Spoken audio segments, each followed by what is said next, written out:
Kuha tayo ng kinamatisan na isda. Ano favorite yun? Pero ito, ano to, ano bang pangalan ito, mami?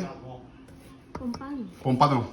So ito gagawin ko dito sa kinamatisan na isda. Bacon. Lagay nyo. Madali lang naman to. Tapos lalapat ninyo yung isda ninyo. Okay? Patapos niyan, papakita ko sa inyo yung next. Pero kamatis. Siyempre maraming kamatis ha. Kamatis.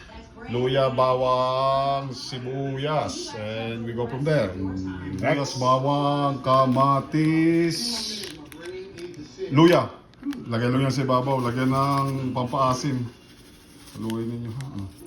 Tama rin, pa-adjust. Tapos syempre, huwag kakalimutan ang asin. Pampaasim lang. Kung may sampalo kayo, di mas maganda. Kita-kita tayo sa final dito. Pakulan at patuyuan natin. For couple of hours. Next. Kinamatisan.